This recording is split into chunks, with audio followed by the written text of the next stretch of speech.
Friends, आज आपण ब्लाऊजची मापे कशी घ्यायची आहे ती आज आपण बघणार आहोत। ज्यावेळेस आपण ब्लाऊजची कटिंग करतो तर ब्लाऊजची जी मापे आहेत ते जर आपण व्यवस्थित घेतली तर आपण ब्लाऊजची कटिंग पण व्यवस्थित करू शकतो। कारण जर आपल्याकडनं ब्लाऊजची कटिंग मापे जर चुकली तर आपली ही ब्लाऊजची कटिंग जी आहे ती पण चुकू शकते।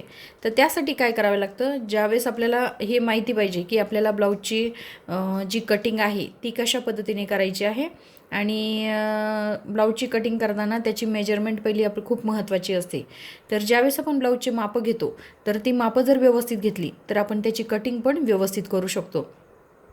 म्हणून आता हा ब्लाऊज घेतलेला आहे मी मापासाठी। आता याची मापे कशा पद्धतीने घेणार आहोत ती आपण बघायची आहे। आता ज्यावेळेस आपण ब्लाऊजची उंची मोजतो तर ब्लाऊजची उंची ज्यावेळेस मोजतो त्यावेळेस आपण फ्रंट साईडनी उंची नाही मोजायची, कारण हा टक्स पॉईंट असतो, इथे जो कटोरी असतो तर हा जास्त वाढला जातो। तर त्यासाठी आपण ब्लाऊजची जी बॅक साईड आहे, पाठीमागची जी साईड आहे, तर बॅक साईडचं आपण पहिले उंची मोजणार आहोत। इथे आपण सरळ रेषेमध्ये ब्लाऊजची उंची मोजणार आहोत। ब्लाऊजचा असा थोडासा ओढून उंची घ्यायची आहे। तर ब्लाऊजची उंची आहे आपली 13.5 इंच। गळा घ्यायचा आहे 11 इंच। त्यानंतर ब्लाऊज असा व्यवस्थित ठेवायचा आहे। आता इथे आपल्याला पहिले शोल्डर मोजून घ्यायचं आहे। आता ही बाही जी जोडलेली आहे ह्या बाही जोडल्यापासून दुसऱ्या बाहीपर्यंत आपल्याला हे शोल्डर मोजून घ्यायचं आहे। आणि ज्यावेळेस हे शोल्डर मोजत असतो त्यावेळेस गळा जो आहे तो आपले व्यवस्थित जसा गळ्याचा राऊंड शेप आहे त्या पद्धतीने आपल्याला व्यवस्थित ठेवायचा आहे। आणि नंतर आपण हे शोल्डर मोजणार आहोत। आपले शोल्डर आहेत 11 इंच। त्यानंतर आपण हा पुढचा गळा जो आहे तो मोजणार आहोत। पुढचा गळा आपण सरळ रेषेमध्ये इथे घेणार आहोत। 5.5 इंच याचा गळा आहे आणि क्रॉसमध्ये मोजायचा असेल तर तो आपल्याला 6.25 इंच आपला हा गळा 6.25 इंच आपला हा गळा भरत असतो।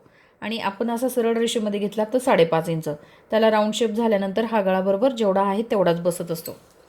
त्यानंतर इथे हे कमरचे माप घ्यायचे आहे। 15.5 इंच आपलं कमरचं माप आहे।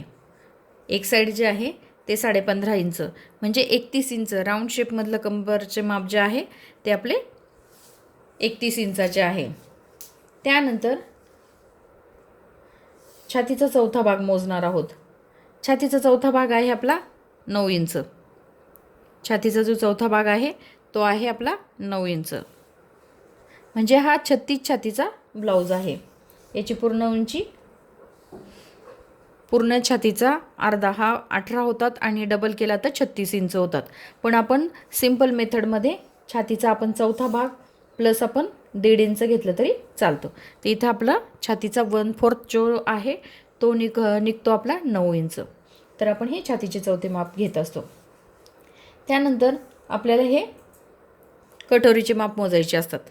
आता ही जी क्रॉसपट्टी आहे, क्रॉसपट्टीवर जे आपण कटोरीचे माप मोजतो ते मोजायचे, ते आहे आपले 6 इंच। तर आपण हे 6 इंच घेणार आहोत। त्यानंतर ही जी बाही आहे, बाही उंची पहिली आपण मोजणार आहोत। ती आहे आपली 5.5 इंच। आणि त्यानंतर हा दंडघेर 6.5 इंच याचा दंडघेर आहे। आता हे पूर्ण जे माप आहेत एवढे जर व्यवस्थित जशी उंची मोजायची, उंची मोजल्यानंतर आपण पाठीमागच्या साईडने याची उंची मोजत असतो। उंची मोजल्यानंतर आपण पाठीमागचा गळा मोजून घ्यायचा आहे। पाठीमागचा गळा मोजून झाल्यानंतर आपण शोल्डरचे माप घेत असतो। शोल्डरचे झाल्यानंतर फ्रंट साईडचा नेक जो आहे त्याचे माप मोजत असतो। छातीचा चौथा भाग घेत असतो। कमरचे माप काढायचे असतात। हा कटोरीचा जेवढा कटोरी असतो त्याचे माप घ्यायचे असतात आणि स्लीव्सची उंची घ्यायची आहे आणि त्याचा बॉटम घ्यायचा आहे। एवढी जर माप आपण व्यवस्थितरित्या घेतली तर आपण ब्लाऊजची कटिंग एकदम परफेक्ट करू शकतो। तर मी तुम्हाला ह्या ब्लाऊजची मेजरमेंट यानी की मापं कशी घ्यायची आहे ती मी तुम्हाला आजच्या व्हिडिओमध्ये दाखवलेलं आहे। तर अगर तुम्हाला माझा व्हिडिओ आवडला असेल तर माझ्या व्हिडिओला लाईक करा, शेअर करा आणि आमच्या चॅनलला सबस्क्राईब करा।